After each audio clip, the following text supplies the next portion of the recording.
warahmatullahi wabarakatuh. Saya Aura Salsabila Safa dari Prodi BKI kelas B2 semester 1 UIN Sunan Ampel Surabaya. Di sini saya akan mempresentasikan salah satu materi dari matkul atau mata kuliah pengantar psikologi, yaitu Neuroscience dan Perilaku Manusia.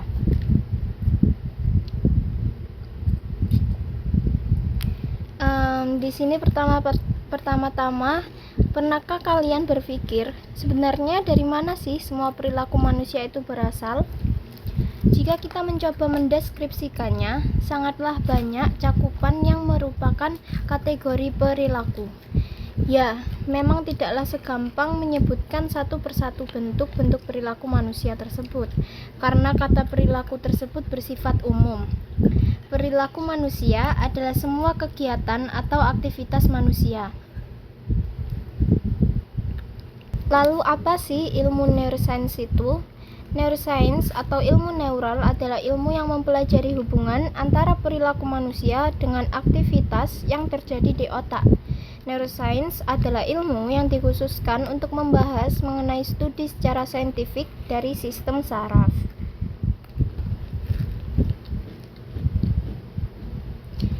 Konsep dasar perilaku manusia. Perilaku manusia merupakan hasil dari segala macam pengalaman serta interaksi individu dengan lingkungannya yang terwujud dalam bentuk pengetahuan, sikap, dan tindakan.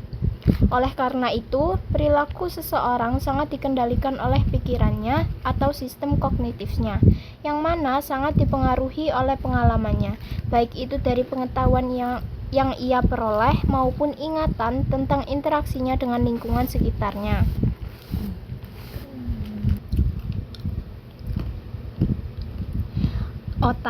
Otak adalah pusat sistem kognitif manusia yang membedakannya dari makhluk lain dalam fungsi luhur. Otak manusia jauh berbeda dari otak binatang karena adanya korteks asosiasi.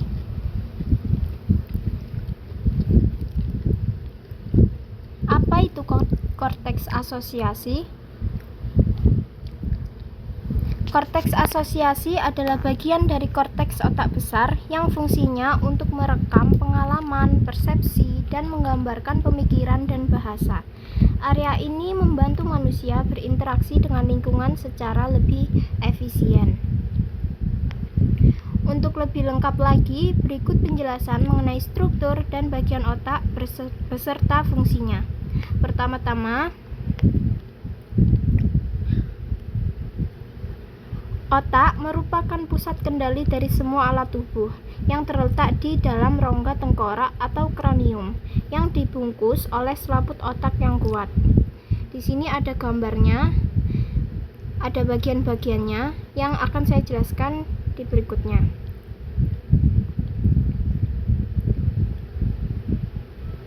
Mengapa otak menjadi organ yang sangat penting bagi kehidupan manusia? Yang pertama, otak adalah alat yang sangat penting bagi kehidupan manusia, karena otak merupakan salah satu organ terbesar dan terkompleks dalam tubuh manusia, terdiri dari lebih dari 100 miliar sel saraf yang saling berkaitan. Setiap bagian otak memiliki fungsi yang berbeda-beda, sehingga jika salah satu bagian bermasalah, fungsi otak dan organ tubuh secara keseluruhan akan menurun.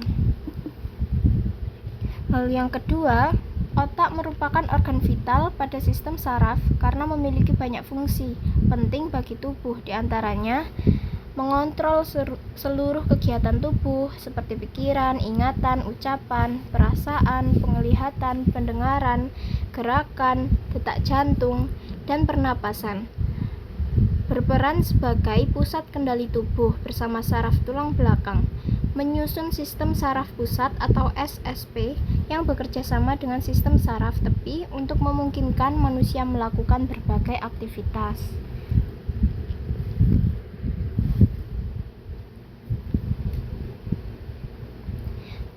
Contohnya, ada yang namanya kasus mati otak atau brain death.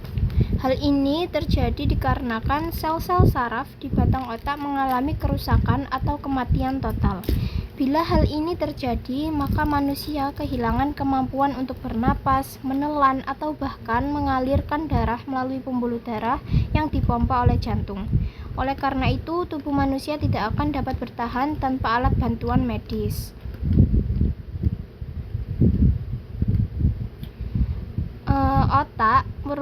Otak manusia memiliki berat sekitar 3 pon dengan strukturnya yang terdiri dari miliaran sel saraf membentuk gumpalan benang yang sangat rumit. Baiklah, sekarang kita akan masuk ke sesi apa aja sih bagian-bagian otak yang merupakan pusat kendali dari seluruh aspek kehidupan manusia. Secara garis besar, otak dibagi menjadi 3 bagian utama, yaitu otak besar, cerebrum, otak kecil, cerebellum, dan batang otak atau brainstem.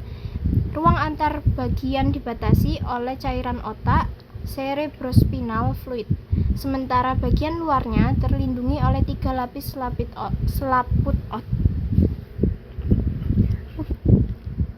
selaput otak, meninges, dan tulang tengkorak.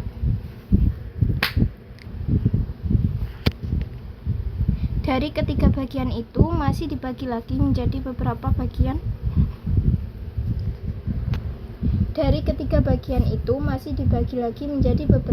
Yang lebih kecil. Bagian-bagian otak antara lain, yang pertama ada otak besar atau cerebrum. Cerebrum merupakan bagian terbesar dari otak. Cerebrum terbagi menjadi 2 bagian, yaitu otak kanan dan otak kiri. Belahan otak kanan berfungsi untuk mengontrol pergerakan di sisi kiri tubuh, dan belahan otak kiri mengontrol gerakan di sisi kanan tubuh. Cerebrum memiliki permukaan luar yang disebut cerebral cortex dan merupakan area otak di mana sel saraf membuat koneksi yang disebut sinaps. Sinaps adalah sistem saraf yang mengendalikan otak. Secara keseluruhan, fungsi dari otak besar atau cerebrum adalah berperan dalam menyampaikan informasi antara otak dan saraf tulang belakang. Yang kedua ada otak kecil atau cerebellum. Terletak di bawah otak besar pada bagian belakang otak, di bawah lobus occipital. Sama seperti otak besar, otak kecil juga memiliki 2 belahan. Otak kecil bertanggung jawab dalam mengendalikan gerakan, menjaga keseimbangan, serta mengatur posisi dan koordinasi gerakan tubuh. Bagian otak ini juga berperan dalam mengendalikan motorik halus seperti menulis dan melukis, koordinasi tangan dan kaki. Bagian otak yang selanjutnya ada batang otak atau brainstem. Batang otak adalah seikat jaringan saraf di dasar otak yang terletak di depan otak kecil. Fungsinya sebagai stasiun pemancar yang menghubungkan otak besar ke saraf tulang belakang, serta mengirim dan menerima pesan antara berbagai bagian tubuh dan otak. Nah, kita akan masuk di beberapa bagian cerebrum. Karena otak besar itu masih dibagi lagi menjadi 4 bagian. Yang pertama ada lobus frontalis, lobus temporalis, lobus parietal, dan lobus occipital. Lobus frontalis terletak di otak bagian depan, kira-kira sejajar dengan tulang dahi. Lobus ini berfungsi mengendalikan gerakan, ucapan, perilaku, memori, emosi, kepribadian, dan berperan dalam fungsi intelektual seperti proses berpikir, penalaran, pemecahan masalah, pengambilan keputusan, dan perencanaan. Yang kedua ada lobus parietal atau atas, yang terletak di belakang lobus frontal yang berfungsi mengendalikan sensasi seperti sentuhan, tekanan, nyeri, suhu, dan juga mengendalikan orientasi spasial atau pemahaman tentang ukuran, bentuk, dan tubuh. Yang ketiga ada lobus temporal, terletak di sisi kanan dan kiri otak, di dekat telinga.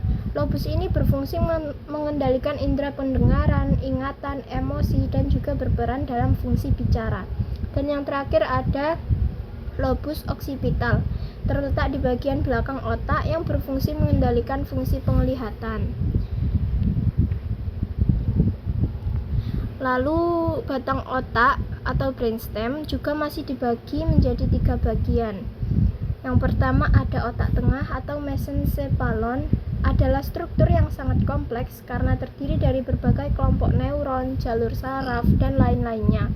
Fungsi otak tengah adalah untuk pendengaran, gerakan mata, sensasi wajah, hingga respon dari perubahan lingkungan, serta mengatur pergerakan mata, memproses informasi visual dan suara yang diterima oleh otak.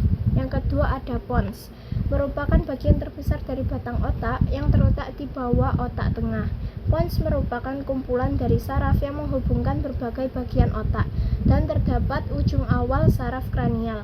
Saraf kranial adalah saraf yang berperan dalam pergerakan wajah dan mengantarkan informasi sensori ke otak.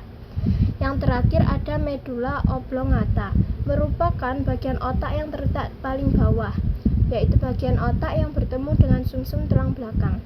Medula oblongata berfungsi sebagai pusat pengaturan aktivitas tubuh, termasuk mengalirkan darah, kadar oksigen, serta fungsi jantung dan paru-paru. Nah, sekarang kita masuk ke faktor-faktor lain yang memengaruhi perilaku manusia. Yang pertama ada faktor biologis. Faktor biologis termasuk kelainan seperti kelainan genetik, penyakit organik, racun lingkungan, dan penggunaan narkoba. Contohnya saja ketika individu yang memiliki kelainan fisik berupa fisik yang tidak lengkap atau memiliki kondisi fisik yang jauh berbeda dari individu lain di sekitarnya, tidak menutup kemungkinan akan membentuk individu yang memiliki rasa percaya diri yang rendah, menjadi pribadi yang pemalu dan pendiam. Yang kedua ada faktor sosiopsikologis. Faktor sosiopsikologis adalah karakteristik yang diperoleh manusia sebagai makhluk sosial dan dapat memengaruhi tingkah lakunya. Hal ini mencakup interaksi sosial, norma budaya, tekanan individu, dan kondisi mental individu. Faktor-faktor ini penting untuk memahami bagaimana individu berperilaku dalam masyarakat dan bagaimana mereka dipengaruhi oleh lingkungannya. Yang ketiga ada sikap. Sikap adalah faktor yang sangat menentukan pembentukan perilaku, sebab sikap berhubungan dengan persepsi, kepribadian, belajar, dan motivasi. Yang keempat ada faktor emosi. Emosi didefinisikan sebagai perasaan yang muncul dalam diri seseorang manusia sebagai respon dari situasi tertentu. Perasaan ini bisa mengaruhi pikiran, persepsi, dan perilaku seseorang.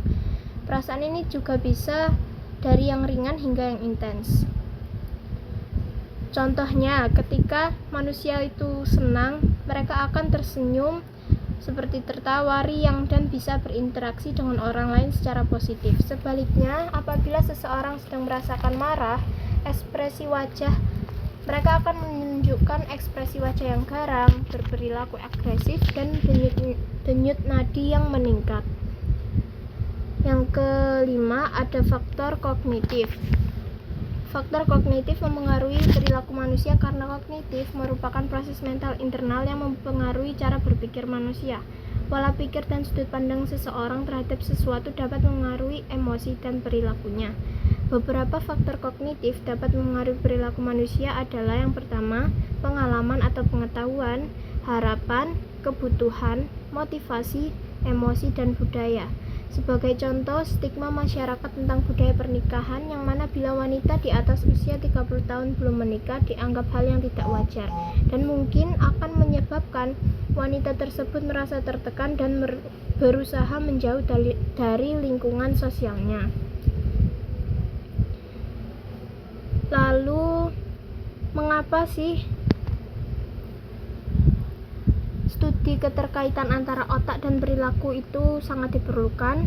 Yang pertama, karena studi tentang otak dan perilaku membawa kita ke pemahaman asal-usul kita, pemahaman keberadaan manusia, dan pemahaman penyebab dari banyaknya gangguan perilaku dan pengobatan.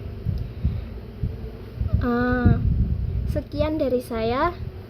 Semoga ilmunya dapat bermanfaat. Wassalamualaikum warahmatullahi wabarakatuh.